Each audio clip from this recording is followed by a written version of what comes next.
Get up, stand up. Stand up for your right. Get up, stand up. Don't give up the fight.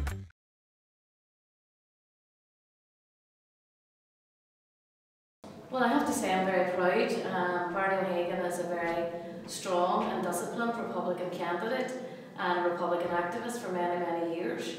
Barney has previously served on Derry City Council, and I have no doubt that Barney will bring the skills and the discipline to his next council term. Barney currently acts as council coordinator for the Sinn Féin team in Derry City Council and has brought a skill to that as well in terms of his attention to detail and discipline. So I am very proud, I have to say, that Barney has been nominated. I think Barney will serve the people of this city, and particularly of the Northlands ward, with a great deal of energy and dedication. I'm actually looking forward to it. As you know, I've served a previous term in council, so I sort of know what to expect. And given that I have been acting as coordinator this past few years of the Derry Sinn Féin Council group, I'm well across all of the current issues. And I suppose this has actually come to pass just as a consequence of a series of unexpected events, so to speak, as a result of Barbara de Bruin stepping down as an MEP. Martina Anderson, our own MLA from this city and junior minister, was nominated to replace her, and that nomination was ratified there a month or so ago. So that in itself then created a vacancy in terms of an MLA position in Foyle. And Maeve McLaughlin, who was a sitting councillor and leader on Derry City Council, was nominated and subsequently ratified to replace Martina as an MLA. So then obviously that created its own dynamic again and leaving a vacancy on Derry City Council. And I suppose given my close association with the council group, it may even have been a natural enough consideration for the Derry Court of Candidate Officer Board. They asked me to consider allowing my name to go forward. And so when they did, I was actually quite proud to agree to allow that to happen. Okay, well, I think anybody who's watching the picture should be well aware that Sinn Féin have a programme of party build, support build and organisational build. And we're at that right throughout the land. The party's on the rise in terms of support, and we need to build an organisation to match that support, to serve that support and to enhance our job of persuading, becoming persuaders for United Ireland. The changes which have happened in the North are a good crystallisation of all of that.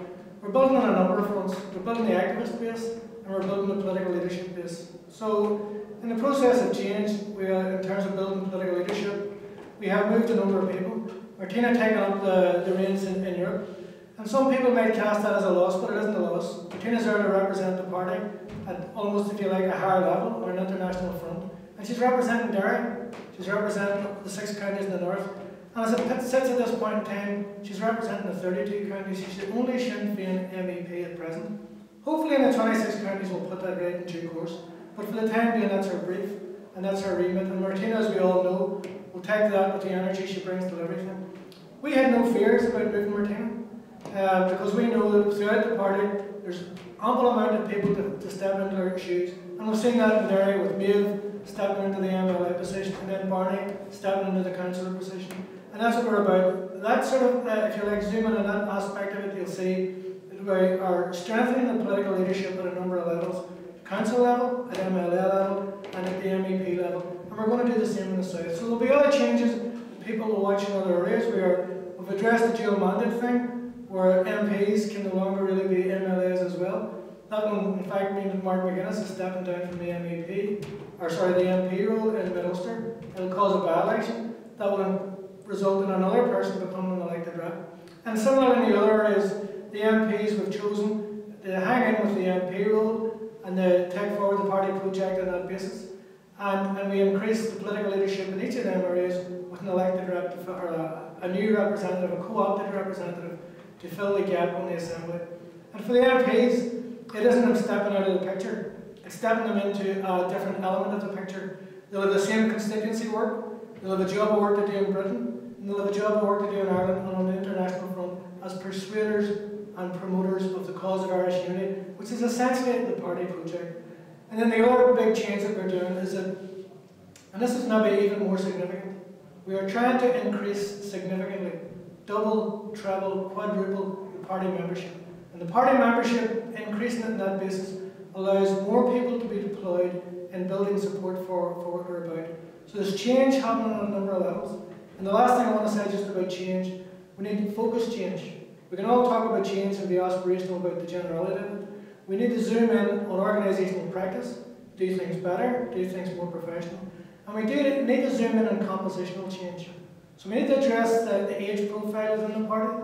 You know, without a youth strategy, without a developing and an emerging youth, the party will go into decline. So that has to be remedied. But we also need young people just to be part of the struggle. Because there's young people who have led the struggle and driven the struggle in the past. And the last thing I want to mention is the gender profile.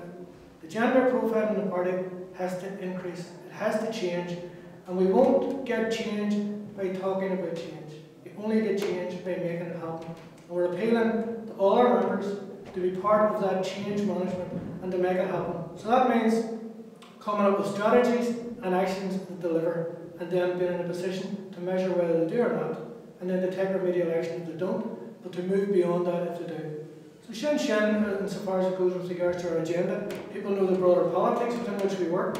We have a big job of work ahead of us, but there's a growing confidence not just within the party membership, the party support base, but there's also a little bit of an acknowledgement outside the party and the generality of the party, or the broader party, if you like, perimeter, that Sinn Féin is a party on the move, and Sinn Féin is a party on the move forward. Get up, stand up. Stand up for your right. Get up, stand up. Don't give up the fight.